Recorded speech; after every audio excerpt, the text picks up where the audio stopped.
नमस्कार दोस्तों। तो चलिए दोस्तों, आज हम जानते हैं जो बिहार सरकार के अभी आपने एक डिसीजन देखा है, जो कि राज्य की मूल निवासी महिला अभ्यर्थियों को ही 35% क्षितिज आरक्षण की बात की गई है। आज हम इस वीडियो में इस डिसीजन के बारे में संपूर्ण आपके जितने भी डाउट हो सकेंगे सबको क्लियर करने की कोशिश करेंगे। जैसा कि ये मूल निवासियों को मिलेगा या इससे पहले क्या व्यवस्था थी बिहार राज्य में आरक्षण को लेकर के, इन सब डाउट को हम क्लियर करेंगे। तो दोस्तों, अगर आप इस चैनल पर नए हैं तो प्लीज़ पहले तो चैनल को सब्सक्राइब कर लें एंड बेल आइकन को प्रेस कर लें, जिससे मैं किसी भी नेक्स्ट टॉपिक पे अगर क्लास लेता हूँ तो उसका नोटिफिकेशन आप तक चला जाएगा। आप किसी अन्य टॉपिक पे क्लास चाहते हैं तो वो भी आप कमेंट बॉक्स में बता सकते हैं। तो चलिए दोस्तों, अब हम इसके बारे में सारे आपके डाउट क्लियर करने की कोशिश करते हैं। तो जैसे कि आप ये देख सकते हैं कि बिहार सरकार सामान्य प्रशासन विभाग प्रेस नोट है, ठीक है। और जैसा कि इसमें मैं आपको पूरी बात समझाऊँगा, ठीक है। पहले क्या व्यवस्था थी, अभी वो भी बताऊँगा, और अब इसकी स्वीकृति मिली है, उसके बारे में भी बताऊँगा। जैसा कि आप इस नोटिस के माध्यम से देख सकते हैं, बिहार राज्य के सभी सरकारी सेवाओं या संवर्गों के सभी स्तर के, इसका बात का देखो, एक ही बात का मैं आपको मतलब बताऊँ कि जो बिहार राज्य की जो सभी सरकारी सेवाएँ हैं, सरकारी नौकरियाँ हैं, संवर्ग के सभी स्तर, यानी सभी सरकारी नौकरियों में और सभी प्रकार के पदों पर, यानी कि जो सरकारी नौकरी है उनमें सभी प्रकार के पदों पर, यानी जैसे ए ग्रुप, बी ग्रुप या सी या डी, ठीक है, इन सब स्तर के पदों पर सीधी नियुक्तियों में राज्य की मूल निवासी महिला महिला अभ्यर्थियों को ही 35% क्षैतिज आरक्षण अनुमानीय कराने के संबंध में निर्णय लिया गया है। यानी कि जो ये आरक्षण की बात की गई है, ये केवल उन्हीं के लिए है जो राज्य की, यानी बिहार राज्य की मूल निवासी महिला अभ्यर्थी हैं, उन्हीं के लिए हैं, जो कि है 35% क्षैतिज आरक्षण का अनुमान्य कराने के संबंध में निर्णय लिया गया। यानी कि जो आरक्षण की बात की गई है वो बिहार राज्य सरकार के लिए है, और ये जो आरक्षण मिलेगा वो राज्य की जो मूल निवासी महिला होंगी उन्हीं को मिलेगा। अब हम समझते हैं कि पहले क्या व्यवस्था थी इस आरक्षण के बारे में। तो अब हम समझें कि पहले क्या व्यवस्था थी जो अब ऐसी व्यवस्था है। तो अगर हम इसमें देखें तो मंत्रिमंडल की बैठक के बाद कैबिनेट के अपर मुख्य सचिव डॉक्टर एस सिद्धार्थ ने बताया कि अभी तक राज्य सरकार की सेवाओं में महिलाओं के लिए 35% क्षैतिज आरक्षण की व्यवस्था प्रभावित है। यानी कि जो अभी तक देखो, ये जो है मंत्रिमंडल की बैठक के बाद, यानी मंत्रिमंडल की बैठक हुई उसके बाद कैबिनेट के अपर मुख्य सचिव द्वारा बताया गया है, डॉक्टर एस सिद्धार्थ ने बताया कि अभी तक राज्य सरकार की सेवाओं में महिलाओं के लिए 35% क्षैतिज आरक्षण की व्यवस्था प्रभावित है। उसका लाभ किसी भी राज्य की महिला ले सकती थी।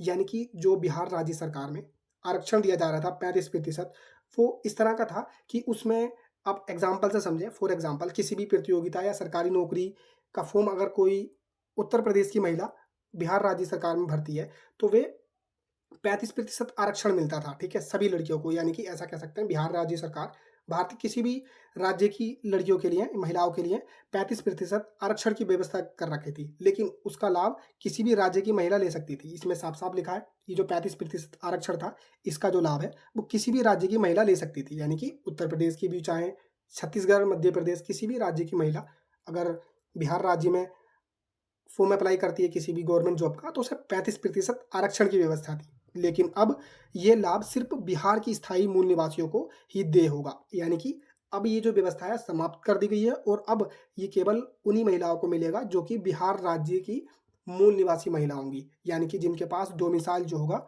वो बिहार का होगा, ठीक है। तो आप समझ गए होंगे।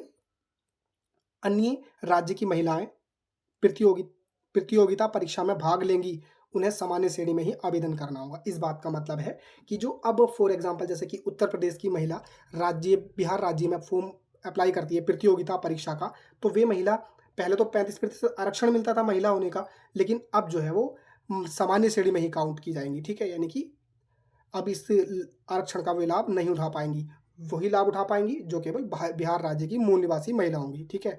आरक्षण का लाभ उन्हें ही नहीं होगा, ठीक है। आरक्षण का लाभ उन्हें दे नहीं होगा, यानी किसी अन्य स्टेट की लड़की के लिए या महिला के लिए ये आरक्षण का लाभ नहीं उठा पाएंगी।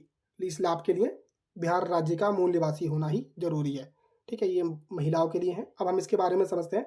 आप ऑफिशियल साइट से भी जाकर के पढ़ सकते हैं, जिसमें लिखा है सामान्य प्रशासन विभाग, ठीक है, बिहार राज्य की सभी सरकारी सेवाओं संवर्ग के सभी स्तर के एवं सभी प्रकार के पदों पर सीधी नियुक्ति में राज्य की मूल निवासी महिला अभ्यर्थियों को ही 35% क्षैतिज आरक्षण अनुमान्य कराने के संबंध में जो कि स्वीकृत, ठीक है।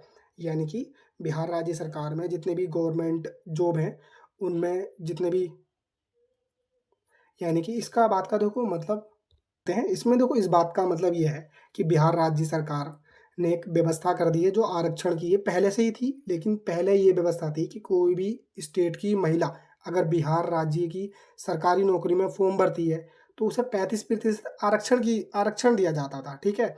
लेकिन अब जो है ऐसा कर दिया है कि ये जो अब जो कर दिया गया है वो ये कि जो ये आरक्षण जो होगा ये केवल उन्हीं महिलाओं को मिलेगा जो कि बिहार राज्य की मूल निवासी होंगी। आई थिंक आप समझ गए होंगे इसके इस आई थिंक आप समझ गए होंगे। मैं अगर आपको एक बार और बताऊं कि बिहार राज्य सरकार में जितनी भी सरकारी नौकरियां हैं उन पर सभी पदों पर जो आरक्षण की व्यवस्था थी वो ये थी पहले कि 35% आरक्षण दिया जाता था महिलाओं को, ठीक है। और चाहे वो किसी भी स्टेट की हो, फॉर्म अगर अप्लाई करेंगी बिहार में तो उन्हें आरक्षण दिया जाता था। लेकिन अब ये व्यवस्था कर दी गई है कि ये जो 35% आरक्षण मिलेगा महिलाओं को, ये केवल उन्हीं महिलाओं को मिलेगा जो केवल बिहार की मूल निवासी होंगी, ठीक है। यानी कि जिनके पास डोमिसाइल होगा बिहार का, ठीक है। पहले ऐसा था कि आप किसी भी स्टेट की महिला हो तो अगर इस राज्य में फॉर्म भरेंगी तो आपको 35% आरक्षण दिया जाता था, लेकिन अब ऐसी व्यवस्था नहीं है। अब जो है ये केवल बिहार राज्य की जो मूल निवासी महिला होंगी उन्हीं के लिए है ये व्यवस्था।